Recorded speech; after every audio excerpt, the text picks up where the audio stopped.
আজকে আমি তোমাদের সঙ্গে একটু অন্যরকম স্বাদের ডিমের ঝোল রেসিপিটা শেয়ার করব।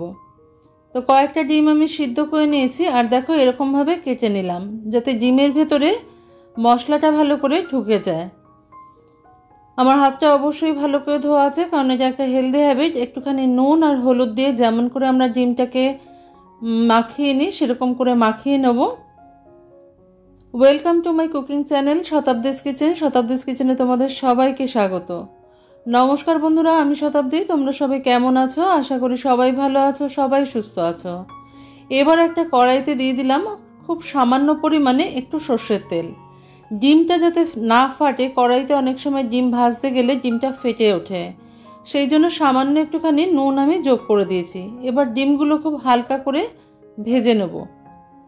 খুব বেশি কড়া করে ভাজার দরকার নেই, খুব বেশি কড়া হয়ে গেলে কিন্তু ডিমের উপর পোর্শনটা সাদা অংশটা একটুখানি চামড়া টাইপের খেতে হয়ে যায়, সেই জন্য একটু হালকা করে ভেজে নেব।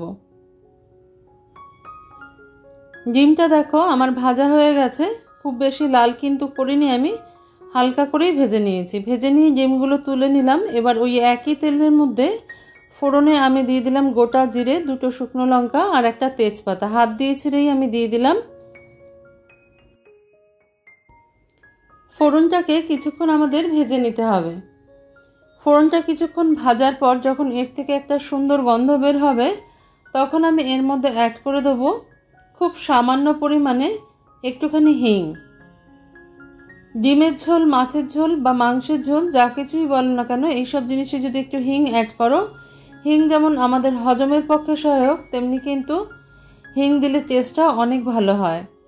এটা যার যার পছন্দ, ইচ্ছা হলে দেবে, না হলে দেবে না। আর একটু অন্যরকম স্বাদ আনার জন্য আমি এর মধ্যে দিয়ে দিলাম কয়েকটা কারি পাতা। এই কারি পাতা দিলে কিন্তু ডিমের ঝোলের স্বাদটা একেবারেই বদলে যাবে। তো কারি পাতাটা খুব ভালো করে ভেজে নেব আমি।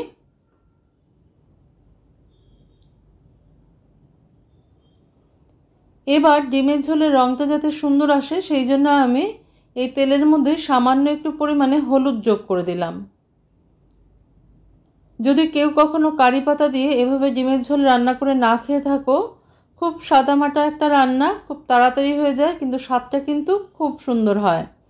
দিয়ে দিলাম কেটে রাখা কিছুটা আলু। আলু তো দিতেই হবে ডিমের ঝোলে, আর যদি কেউ পছন্দ না করো তাহলে স্কিপ করতে পারো, কোনো সমস্যা নেই। আলু দিয়ে খুব ভালো করে ভেজে নেব আমি। আর এর সঙ্গে এবার একে একে আমি সব মশলাগুলো যোগ করে দেবো। ডিমের ঝোলে যে সাধারণ মশলাগুলো লাগে সেগুলোই আমি যোগ করব। এখানে আমি টমেটো, আদা, কাঁচা লঙ্কা আর শুকনো লঙ্কা পেস্ট দিয়ে দিলাম। সব কিছুকে আমি একসাথেই বেটে নিয়েছিলাম, সেটাই যোগ করে দিলাম। এবার দিয়ে দেবো একটুখানি রসুন বাটা। এটা দিয়ে খুব ভালো করে কষিয়ে নিতে হবে আমাদের। একটুখানি নুন দিয়ে দিলাম যাতে কষানোটা তাড়াতাড়ি হয়ে যায় আর আলুর গায়েও নুনটা ঢুকে যায়। খুব ভালো করে কিছুক্ষণ সময় কষিয়ে নেব, যতক্ষণ না পর্যন্ত এই সব মশলার কাঁচা গন্ধটা চলে যাচ্ছে।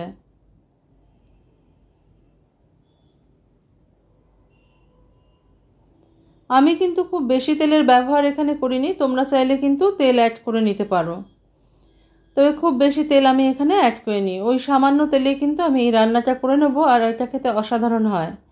যদি বাড়িতে কেউ কখনো না ট্রাই করে থাকো কারি পাতা দিয়ে ডিমের ঝোল, একবার অবশ্যই করবে,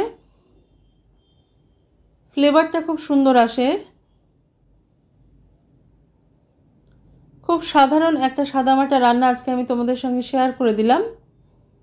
এবার দিয়ে দেবো এর মধ্যে দুটো মিডিয়াম সাইজের পেঁয়াজ আমি বেটে রেখেছিলাম সেটা। এই পেঁয়াজটা দিয়ে এবার ভালো করে কষিয়ে নিতে হবে আমাদের।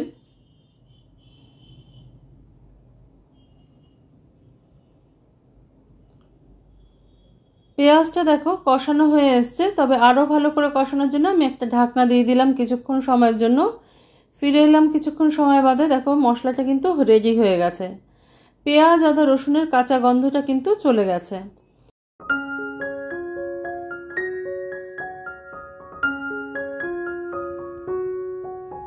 তোমরা লক্ষ্য করলে দেখতে পাবে যে আমি কিন্তু এখানে জিরে বা ধনের গুঁড়োর ব্যবহার করিনি, বা লাল লঙ্কার গুঁড়োরও ব্যবহার করিনি, কারণ যেহেতু কাঁচা পাকা লঙ্কা দুটোই বাটা আমি ব্যবহার করেছি, তাই আমি সেসব কিছুই মেশাইনি। আর আমি ডিমের ঝোলে সাধারণত জিরে ধনের গুঁড়ো মেশাই না।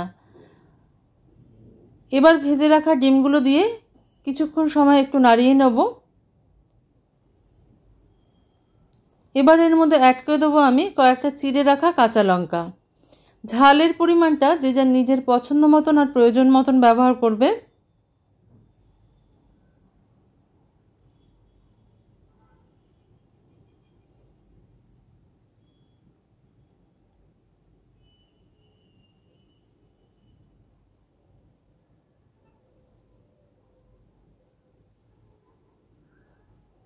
খুবই ইজি একটা প্রসেস আর খেতে কিন্তু অসাধারণ হয়। অবশ্যই বাড়িতে একবার ট্রাই করবে। এবার আমি পরিমাণ মতন জল দিয়ে দেবো। আমার যতটুকু ঝোলের প্রয়োজন আমি ততটুকু দিয়ে নিলাম। তোমরা তোমাদের প্রয়োজন মতন দিয়ে নিতে পারো বা ডিমটাকে আর একটু জল দিয়ে কষিয়েও নিতে পারো।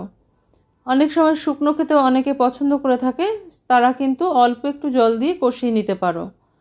আমি এখানে ঝোল করছি যেহেতু ডিমের, সেই জন্য জলের পরিমাণটা একটু বেশি রেখেছি। আর আলুটাও একটু সিদ্ধ হতে হবে, সেজন্য জলটা দিয়ে দিলাম।